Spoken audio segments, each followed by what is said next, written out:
Boa noite, pessoal. Feliz Ano Novo.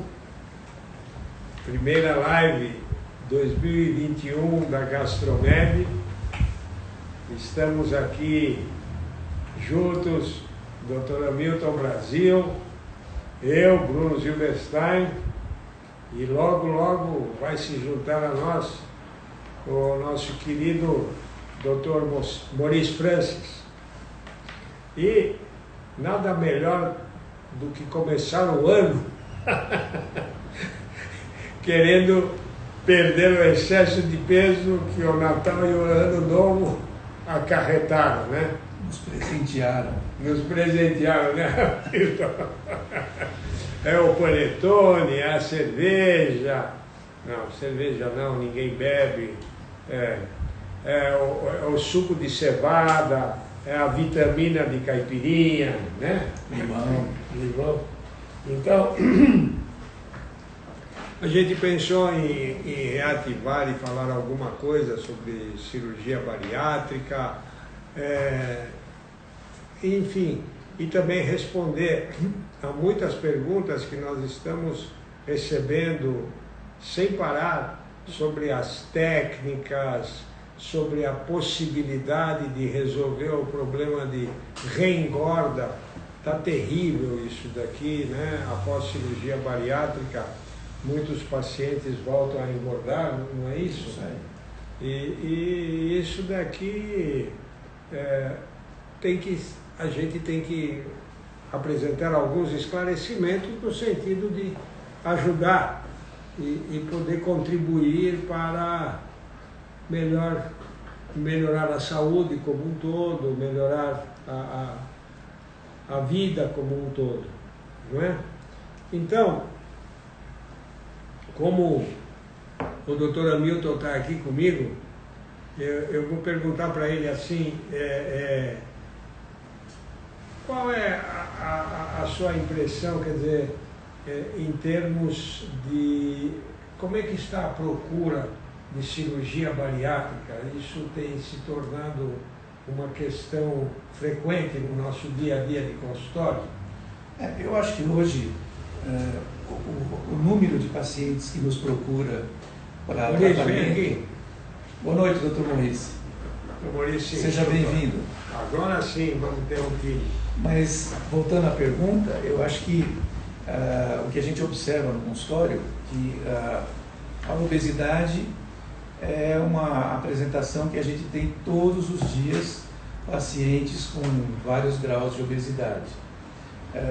Tanto aqueles que têm indicação para tratamento cirúrgico, como aqueles que vêm nos procurar que não fazem parte do protocolo de cirurgia bariátrica, mas que de alguma forma têm a intenção de perder peso.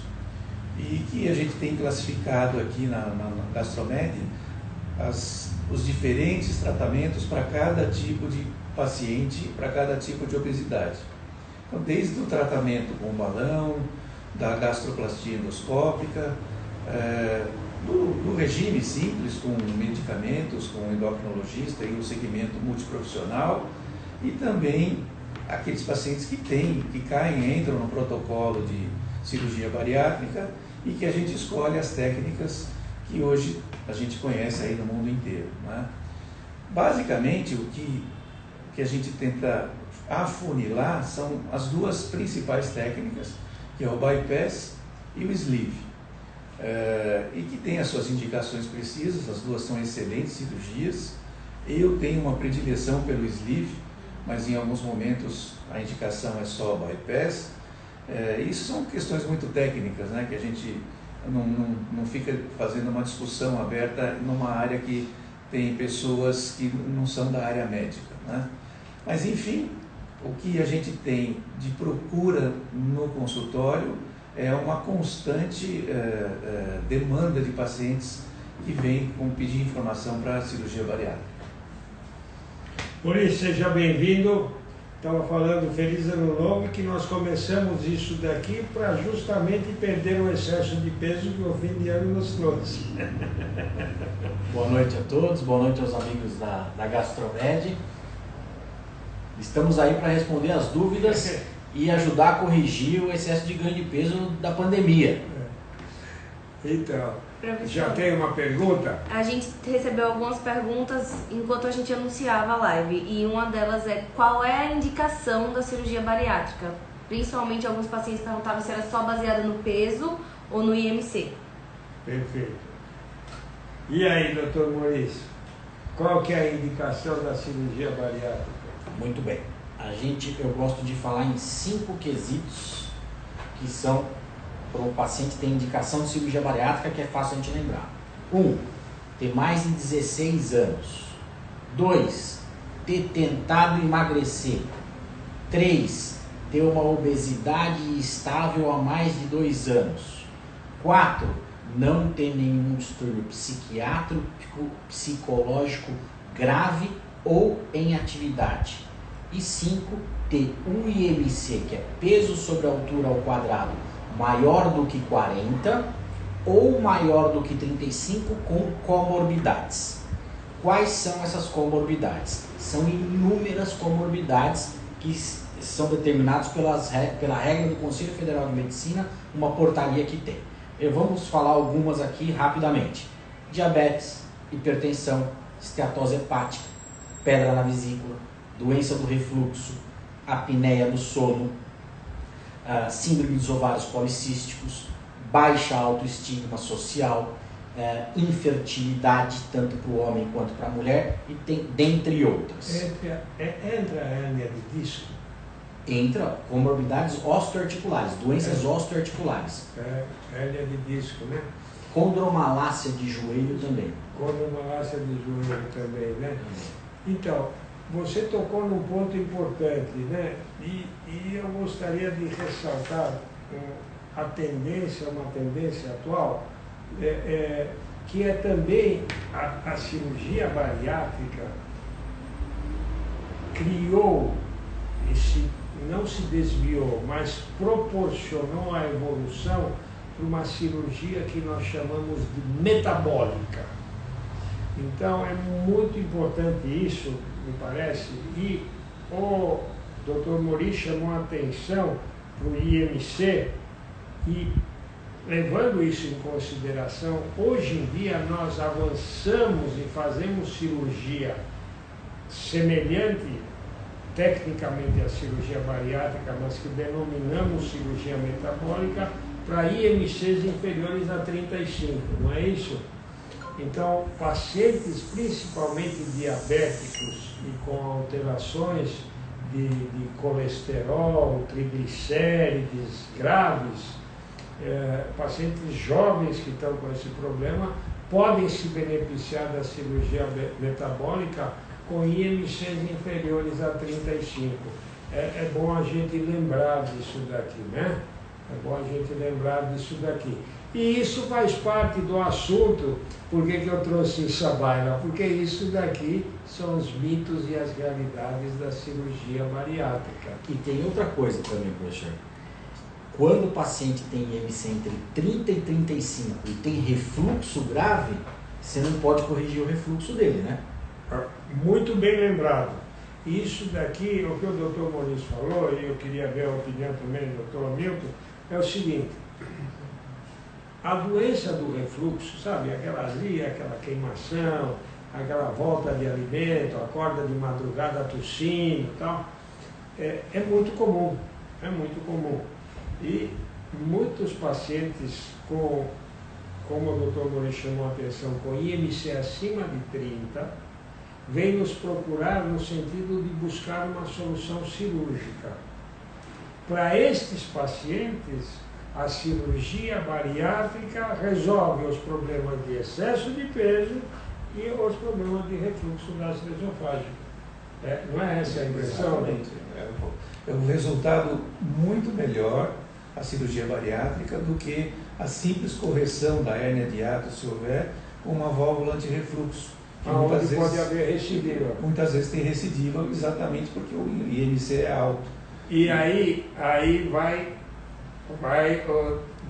o seu desafio. Como você gosta de gastroplastia vertical, não serve a Não gastroplastia serve, não serve. vertical Tem que ser hoje bypass. para esses pacientes, é isso? Exatamente. Então aí você faz bypass. Aí é bypass. Aí faz bypass. Aí vai bypass. Eu sempre quis falar uma coisa. É. Vem muito paciente que chega, o meu cirurgião faz esta técnica bariátrica. É. Ah, mas o cirurgião Hamilton faz esta técnica bariátrica que é melhor que a outra. Não existe técnica de cirurgia bariátrica ideal. Existe a cirurgia ideal para cada paciente. Perfeito. E eu acho que É a grande mensagem. É. É a cirurgia bariátrica ideal. Por isso tem várias cirurgias. Desculpa, pode continuar, mas a gente tem que olhar o paciente e indicar a melhor técnica para aquele paciente. E foi o que o senhor nos ensinou aqui na clínica, que várias técnicas cirúrgicas, tanto é que nós fazemos todas as técnicas cirúrgicas, graças a Deus. Então a gente tem que focar no paciente e a técnica cirúrgica que ele merece, não a técnica cirúrgica. Tem algumas outras dúvidas.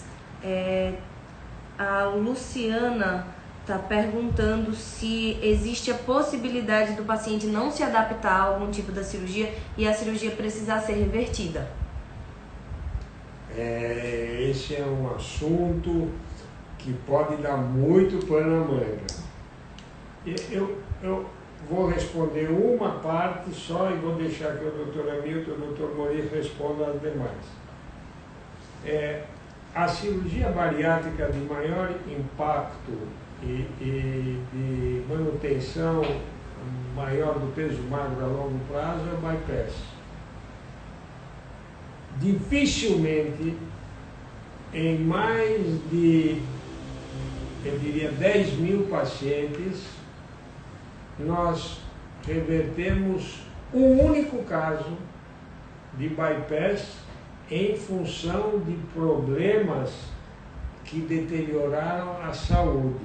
Não estou falando de cirurgia revisional, né, Maurício? Eu estou falando, a pergunta é essa, não é, doutora? Quer dizer, se tiver um problema grave consequente da cirurgia bariátrica, dificilmente isso acontece quando tem um bom acompanhamento e quando a técnica é bem executada. Mas não estou falando de cirurgia revisional. Agora, as demais técnicas, vou deixar o doutor Hamilton responder, doutor Maurício, permitem com mais facilidade mudança. Então, em relação à banda gástrica, o doutor Maurício é um grande expert em cirurgia revisional, ele fez uma live isso daqui, e a gente faz muita cirurgia revisional aqui na Gastromed, mas tem várias técnicas. Então vamos começar com a banda gástrica que não funcionou. Banda gástrica, a gente vai ter, acho que vou resumir em 2 tipos quando a gente tem que reoperar a banda gástrica. 3 tipos. 3. Sim. Uma quando o paciente reengordou, teve falha no tratamento, que acontece muito. E o senhor acho que é o maior campeão de retirar a banda e transformar. O senhor tem uma experiência muito grande nisso. Segunda coisa, quando a banda dá refluxo, e este refluxo pode dar até um megaesôfago, que é a dilatação do esôfago. E a terceira é quando a banda migra. A banda migrou e obstrui ou faz uma hernia. Então tem essas 3 indicações clássicas para a gente retirar a banda gástrica. E aí nós podemos fazer, dependendo da qualquer operação. Pode ir para qualquer operação, para sleeve, para bypass, para uma bipartição gástrica, que é a técnica de Santoro, qualquer técnica. Uma técnica que foi abandonada, em seguida eu vou lhe perguntar da gastroplastia vertical ou da sleeve, mas uma técnica que foi abandonada no mundo todo é uma cirurgia que tem um grande efeito metabólico e de emagrecimento, chamada técnica do Scopinaro. É uma cirurgia altamente desabsortiva. Esta cirurgia, de fato, traz consequências graves nutricionais e, em função da dificuldade de controle e manutenção, é uma técnica a ser aplicada em situações muito, muito particulares. Então, nós não vamos abordar a cirurgia de Scopinaro, mas essa sim pode também ser revertida. Como as técnicas mais comuns são o bypass o sleeve e a banda, então eu vou perguntar para o Dr. Hamilton o que ele faz quando a sleeve não dá certo, Dr. Hamilton?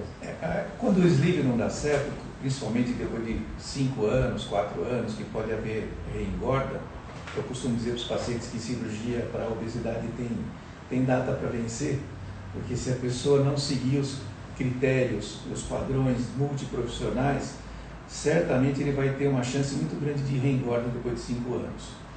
E no sleeve não é diferente. Quando o paciente começa a ter uma reengorda importante no sleeve, tem 2 coisas principais que a gente pode fazer. O que a gente observa é que muitas vezes o tubo gástrico não é mais um tubo.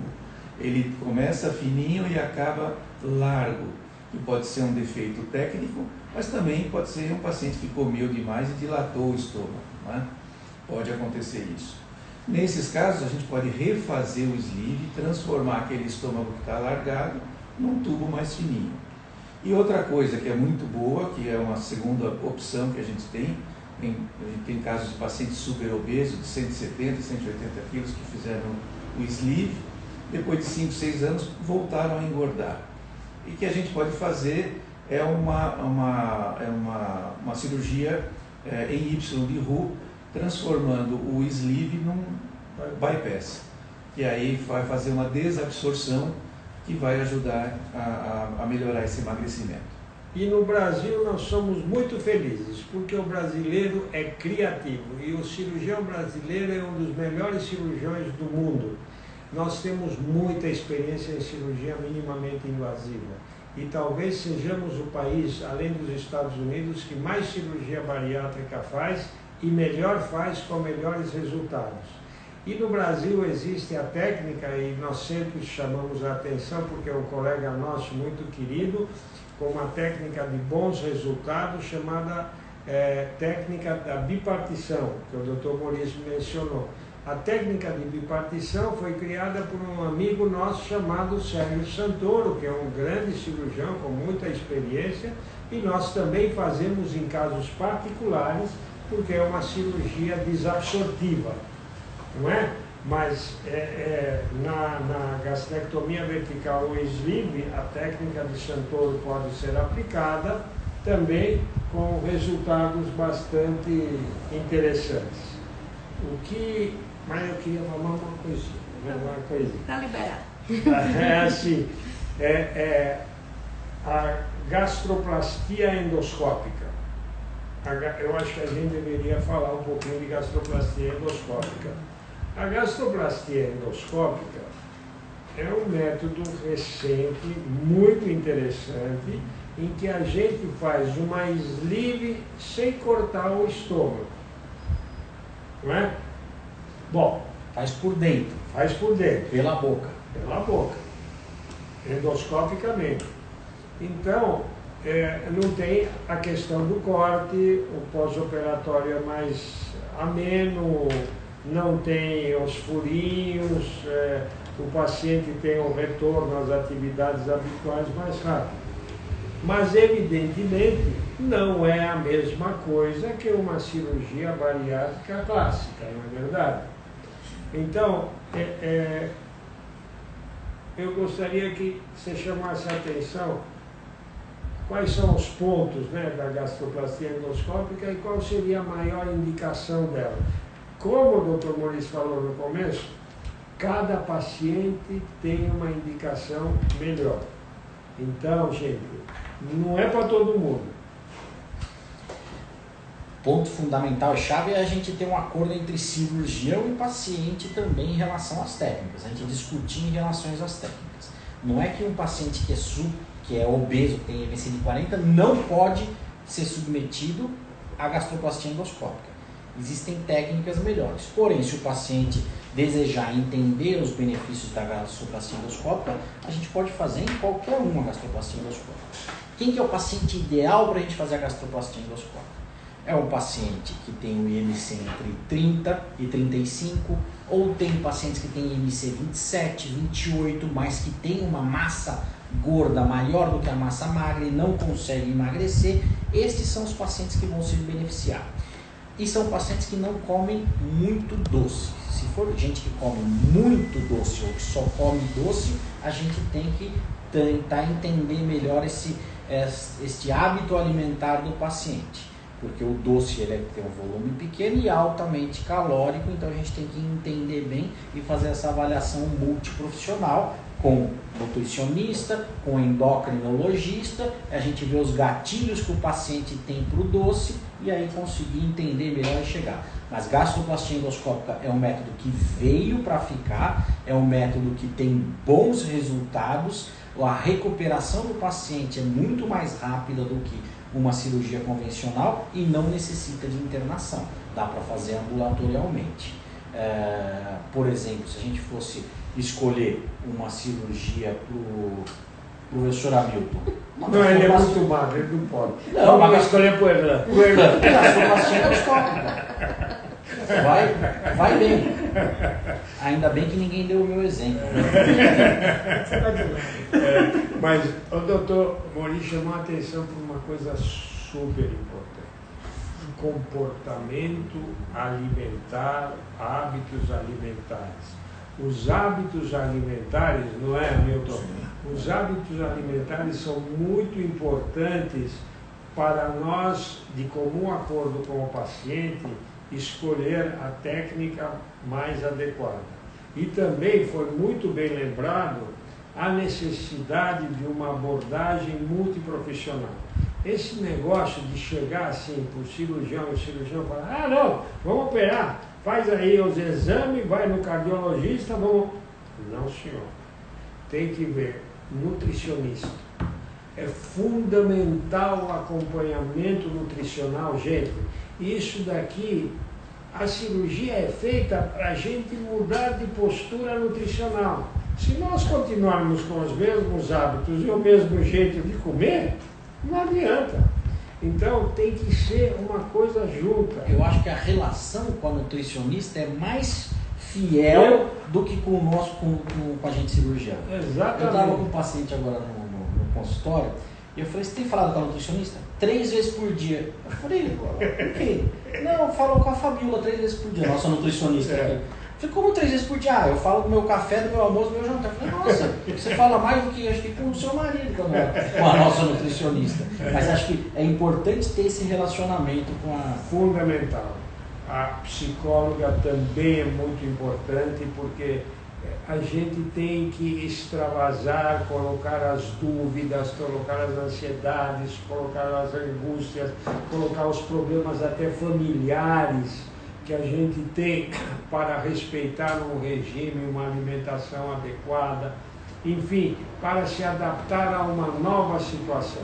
Visando diminuir a compulsão alimentar, não esquecemos. Exatamente. Porque depois que a gente entra no automático, que vai aprendendo com o psicólogo, aí tudo fica mais fácil. Porque tem que ter um casamento do paciente com o psicólogo, com a nutricionista e, se possível, com o personal trainer. Porque a atividade física também vai mudar o jogo. Muito bem lembrado. O educador físico. O educador físico, muito, muito, muito bem lembrado. Aliás, vamos fazer aqui, como é que é, o momento comercial. A Gastromed tem lutado muito para poder oferecer ao paciente todo esse ambiente multiprofissional. E nós, hoje em dia, nós não temos apenas nós cirurgiões, mas temos as nutricionistas, as psicólogas, as fisioterapeutas, o cardiologista, o endocrinologista, o ortopedista. Então, é um ambiente que foi criado no sentido de permitir uma abordagem completa, porque nós somos um ser único, indivisível, então nós temos uma série de problemas. Se a gente só enfocar nós não vamos resolver a nossa vida, e o que a gente quer resolver é o nosso estado de saúde, de estado de espírito, estado de bem-estar físico, psíquico e mental. Então, hoje em dia, na Gastromed, nós podemos resolver todos esses problemas. Ó, o professor, estão falando que a gente está falando demais, tem um monte de pergunta. Ah, é? Então, Ó, já perguntaram aqui, professor, sobre o uso de anticoagulantes no pré e pós-cirúrgico, como é feito para quem é indicado, e também o uso de vitaminas no pós-cirúrgico. então anticoagulante, doutora Milton, vitamina, doutora Nunes. Uma das coisas muito importantes é a prevenção dos fenômenos tromboembólicos que podem acontecer na cirurgia bariátrica. Então, o que a gente tem de rotina, que todo paciente, a gente começa o tratamento com anticoagulante no primeiro dia do pós-operatório ou no dia da cirurgia, dependendo de como foi a cirurgia, no próprio dia da cirurgia já começa a primeira dose de heparina de baixo peso molecular, de alto peso molecular. E além disso, nós usamos todos os métodos junto a isso de prevenção de trombose, como a massagem de membros inferiores, meia elástica, enfim, caminhar precocemente, enfim, todas essas atitudes, tanto medicamentosas como físicas, para prevenir a trombose. E em relação a A vantagem do vídeo também que nos dá essa possibilidade. muito bem lembrado. Então, o doutor Erlan está nos lembrando que é o fato de operarmos por videolaparoscopia, o risco tromboembólico é inferior à cirurgia convencional. E em relação às vitaminas? Em relação às vitaminas, a gente precisa fazer a dosagem das vitaminas pré-operatório para cada paciente, porque cada paciente pode ter déficit nutricional. Obeso tem déficit nutricional pré-operatório, então a gente precisa começar as vitaminas no pré-operatório, que os nossos nutricionistas começam no pré-operatório, prevenindo a queda de cabelo, prevenindo uma série de problemas. E o uso de vitamina, ela já vai começar no pré e já vai nos primeiros dias também, e o importante é que as vitaminas têm que ser manipuladas de paciente para paciente. Cada paciente tem suas necessidades diferentes. Depois de a estabilização de 3, 6 meses depois, a gente tem vitaminas hoje já comerciais especiais para quem fez bariátrica, que dá para fazer um segmento a longo prazo com isso. E aí a gente entra em outra pergunta. Quais são os riscos da cirurgia bariátrica e qual a chance de fazer trombose? Muito bem. Então, se a gente for falar em porcentagem, eu acho que isso daqui não é o método certo. Se eu falar de 1%, é muito. Se eu falar de 0,5%, é muito. Então eu vou comparar a operação talvez mais frequente do ambiente médico, que é a cesárea. Hoje em dia, o risco da cirurgia bariátrica por vídeo, laparoscopia, equivale ao risco de uma cesárea. Eu acredito que essa comparação talvez seja mais palpável, né? A gente sente melhor. E qual que é a outra? E qual é a chance de desenvolver trombose? Qual a chance de desenvolver trombose? Então, o Colégio Brasileiro de Cirurgia Digestiva, que é a entidade maior que reúne os cirurgiões do aparelho digestivo, e são estes cirurgiões que fazem cirurgia bariátrica, desenvolveu um consenso. E nesse consenso mostrou-se uma relação muito pequena, eu diria, do aparecimento ou da instalação da tromboembolia após cirurgia bariátrica. O que eu quero dizer é o seguinte, que a cirurgia bariátrica é uma operação trombogênica, mas que os métodos, como a doutora Milton chamou a atenção, anticoagulação, meia elástica, massageador e estímulo mecânico para evitar a trombose, reduz esse risco de tromboembolismo a um caso para cada 10 mil operações. E faz parte do nosso protocolo aqui na Gastromed, a gente pediu ultrassom Doppler de membros inferiores para ver se o paciente tem varizes.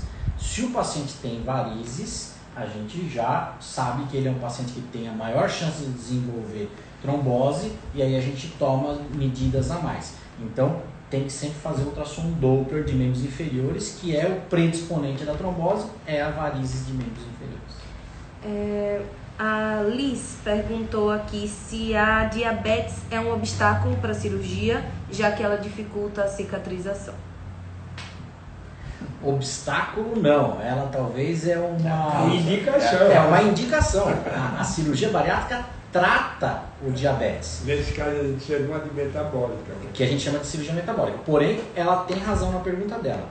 Um diabetes descompensado, que esteja com uma glicemia de jejum acima de 200, 250, ou a hemoglobina glicada acima de 6,5, dificulta a cicatrização. Daí a importância do papel do endocrinologista no pré-operatório para estabilizar esse diabetes do paciente e o paciente entrar com diabetes, com a glicemia estabilizada na cirurgia. Pacientes com diabetes descompensado não podemos operar, precisamos estabilizar o diabetes dele. Tanto é que tem paciente que chega aqui no consultório que só toma hipoglicemia antioral. A gente manda para o nosso endocrinologista, ela entra com insulina para estabilizar o diabetes, para operar e depois se livrar das medicações. Tem mais. A Luciana perguntou se pacientes que têm problema de asma, bronquite, apneia, problemas pulmonares em geral, se podem fazer a cirurgia. E aí, doutor Milton? Pode, não tem problema nenhum. A linha de raciocínio vai exatamente igual à pergunta do diabetes.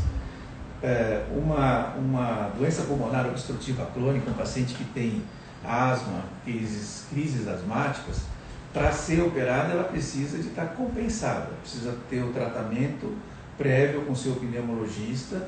Quando a gente necessita, a gente encaminha para o pneumologista, a gente faz provas de função pulmonar para ver a capacidade pulmonar dessa paciente para prevenir os riscos durante a cirurgia, e não contraindica, só contraindica se tiver uma descompensação, uma crise de urgência. Fora isso, não tem problema nenhum, dá para fazer a cirurgia. E, inclusive é a indicação. É a indicação também, porque vai EPOC, melhorar. asma E você lembrou do refluxo, da doença do refluxo. A doença do refluxo é uma causa de fenômenos broncoespásmicos, de tosse noturna, de fenômenos asmáticos, muitas vezes. Então, a cirurgia bariátrica, resolvendo a hérnia de hiato, resolvendo o refluxo e resolvendo o excesso de peso, passa a melhorar essa sintomatologia também. Agora, professor, nós vamos para as perguntas do pós-operatório. O pessoal está perguntando muito sobre o desenvolvimento de desconforto com alguns alimentos depois da cirurgia e também sobre a síndrome de dumping, o que a pessoa sente, como a gente maneja. E aí, doutor Maurício, você acha que passa mal depois da bariátrica? A bariátrica, ela é o freio.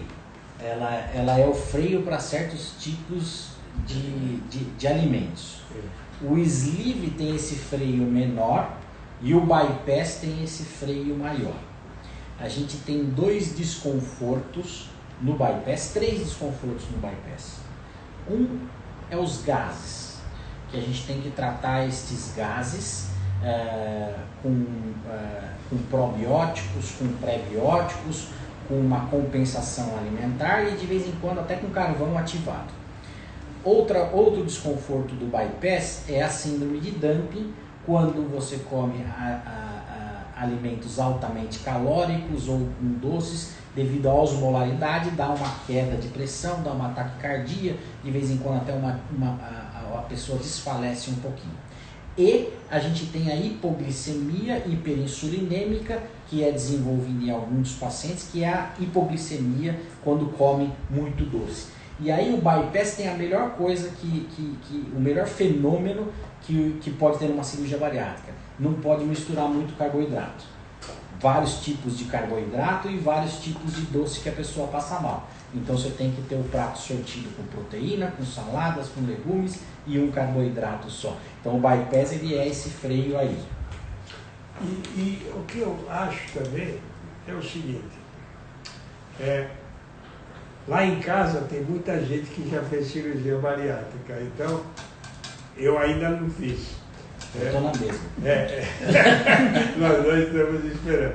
Mas Nós três. o que uma grande muleta da cirurgia bariátrica é a mudança dos gostos e das vontades de comer. Eu tenho essa impressão, Hamilton. Não sei o que você acha, mas eu acho não. O que a gente vê que o nosso paladar para salgado muda, o nosso paladar para doce muda, e muitas vezes o desejo que nós tínhamos antes da cirurgia bariátrica também muda em termos de alimento. Essa é a sua impressão? Eu acho que é exatamente a impressão que eu tenho, mas a explicação que eu não é nada científico, é que como existe uma perda o paciente já se sente saciado, ele não tem mais essa fome, aquela vontade de comer, então isso faz ele não procurar mais aquilo que satisfazia antes. Então, se ele era um grande comedor de salgado, ele passa a não ter interesse por aquilo. Se ele era um grande comedor de doce, esse é mais difícil, ele passa a ter interesse, mas quando ele come, ele pode ter um pouco de dumping. Então, ele não consegue. Então, realmente é um ceifador. Muda mesmo. Então, ela ajuda a gente a não comer e não sofrer por não comer. Tem mais, não acabou não. Estão perguntando aqui, professor, o acompanhamento psicológico, quanto tempo antes e se tem um número de consultas que precisa ser passado para indicação. E também perguntaram sobre a queda de cabelo no pós-operatório, se todos têm, se todas as formas de cirurgia bariátrica provocam a queda de cabelo e por que ela ocorre. E aí? A queda de cabelo é comigo mesmo. Eu posso explicar direitinho isso. E você não tem bariátrica, então o cabelo cai mesmo no fazendo cirurgia bariátrica. Mas eu acho que o importante é a grande maioria dos pacientes, principalmente as mulheres, tem queda de cabelo por causa da perda rápida de peso, né? Isso provoca uma série de alterações e que demandam a reposição de vitaminas para suprir a queda de cabelo, mas não costuma ser um problema grave. É um problema passageiro. Com a reposição, com acompanhamento nutricional, com a reposição de vitaminas, como o Mori chamou a atenção, que começam antes, por isso que a gente faz isso aqui na Gastromed. A nutricionista já vai tratando antes. O fenômeno de queda de cabelo é muito difícil, muito raro. Agora, se abandonar a suplementação, e eu queria dizer alguma coisa sobre a suplementação vitamínica. A gente tem que tomar as vitaminas por uma boa razão. Nós vamos diminuir sensivelmente a quantidade de alimento ingerido e o tipo de alimento ingerido. Então, já não temos vitamina no nosso dia a dia. Reduzindo isso daqui em 10 vezes, imagine o que a gente vai ter. Então, a suplementação vitamínica não é remédio, é nutriente que a gente vai comer, que nem astronauta, para suprir as deficiências pela falta de comida. Então, se isso acontecer, a queda de cabelo praticamente não existe, e se existir, isso se é reposto, como é que chama? Resolvido, né? Posso só acrescentar uma coisa sobre a queda de cabelo? Por favor. Tem gente que não toma vitamina, ou fica esquecendo de tomar vitamina, o cabelo começa a cair. Aí procura a gente, quero vitamina. Não adianta. O cabelo vai cair depois de 6 meses da queda da sua déficit de vitamina. Então você tem que prevenir isso, não tratar depois que a queda do cabelo vier. E a queda de cabelo... Outra coisa importante E o quê? é o psicólogo, professor. Psicólogo. É o seguinte, para atendimento com o psicólogo, muitas vezes são necessários várias consultas. Um grande número de pacientes, o psicólogo que vai determinar isso, ele demanda um menor número de consultas para poder fazer o diagnóstico. E é o que a gente observa, pelo menos o que eu tenho observado no consultório, o primeiro profissional que o paciente pós-bariátrico acaba não frequentando mais é o psicólogo. E eu considero que ele seja talvez o mais importante, porque a compulsão alimentar é que deu origem a tudo, é que deixou o paciente obeso. Então, eu acho que vai haver uma troca de valores. Antes, o prazer de comer era uma coisa importante para o indivíduo obeso. E ele vai deixar de ter esse prazer. E o perigo de um paciente mal trabalhado do ponto de vista psicológico é que ele pode trocar aquele prazer que ele tinha de comer por um vício mais perigoso. Ou seja, álcool, ou entra em depressão.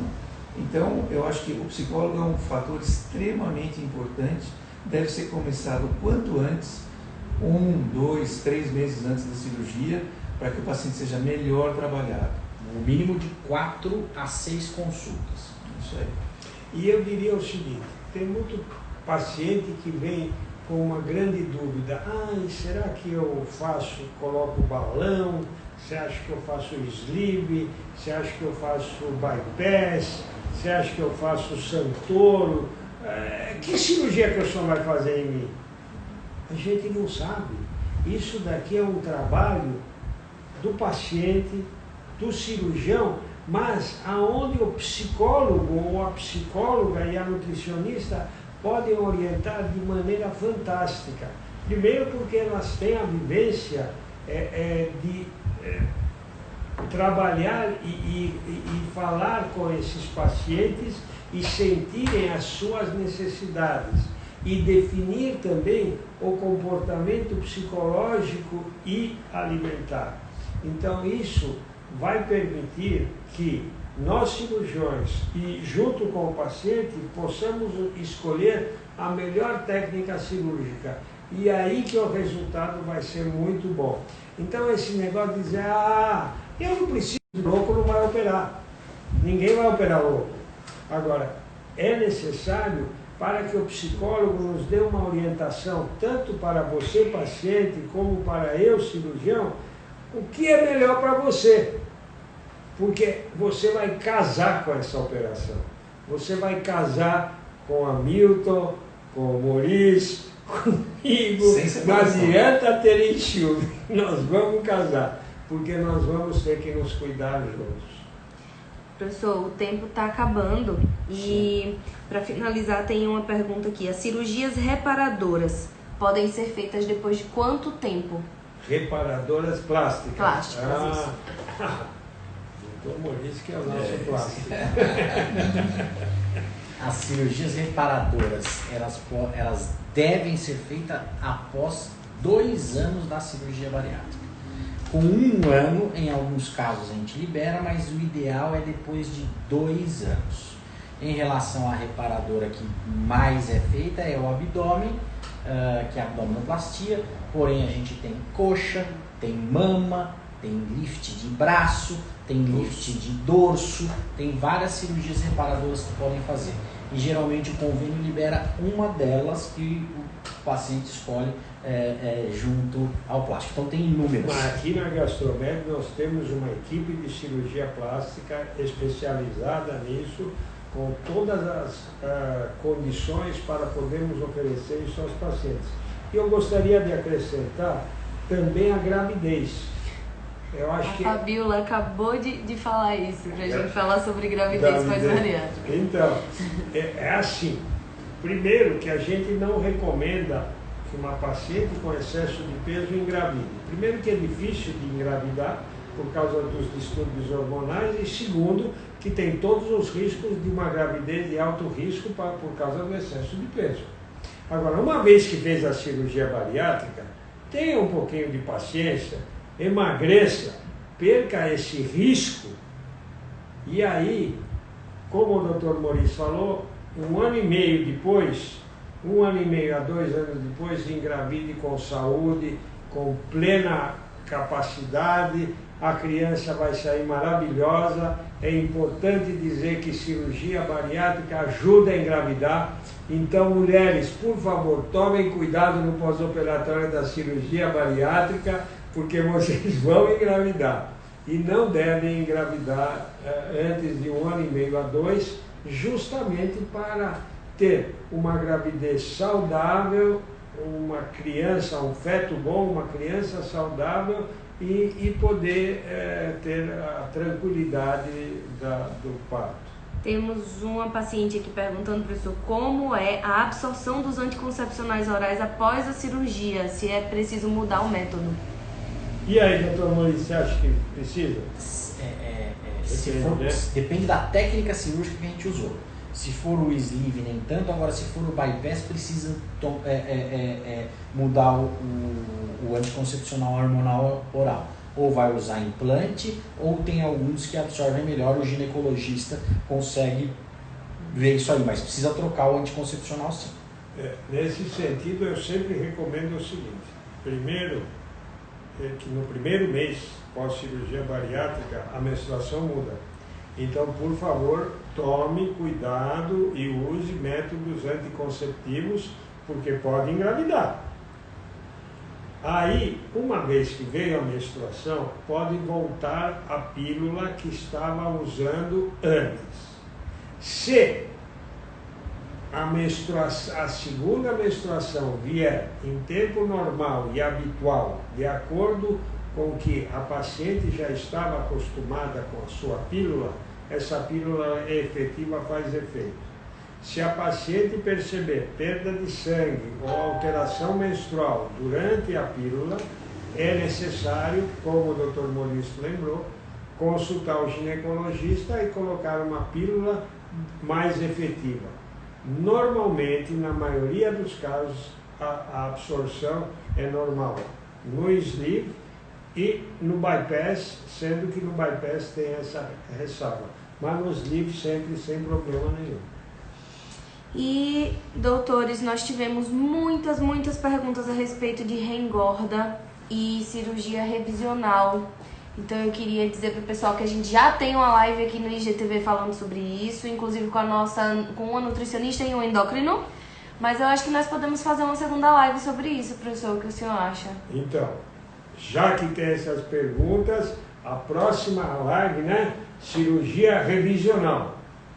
Existem várias técnicas, métodos, avaliações, como é que a gente revê, quando a gente indica, mas existe uma esperança sempre que houver reengorda, independentemente da técnica. E assim como a doutora Silvia, que nos assessora, a doutora Erlan, que está sempre com a gente, nos ajudando, nós vamos programar isso daqui para quando, doutor Maurício? Semana que vem? Semana que vem? Semana que vem, na mesma hora, no mesmo dia, no mesmo local. Quero falar uma coisa. O senhor falou de educador físico. Então eu vou fazer um desafio aqui. Está chegando a vacina, vai estar todo mundo imunizado, vai poder voltar todo mundo para a rua e a gente vai fazer a caminhada da Gastromed com os ex-obesos. E com os pacientes obesos a gente vai estimular a atividade física, vamos marcar um dia, vamos fazer uma caminhada Gastromed para a perda de peso. Peguei todo mundo de surpresa agora, hein? Gente, muito obrigado pela paciência, muito obrigado por terem estado com a gente. Estamos à disposição no site da Gastromed, www.gastromed.com.br. Vocês têm acesso a todos nós pelo WhatsApp, basta entrar no site e acessar pelo WhatsApp, responderemos as dúvidas e procuraremos atender com o máximo profissionalismo a todos aqueles que nos procuram. Um bom ano para todos, muita saúde e sem Covid. Até mais.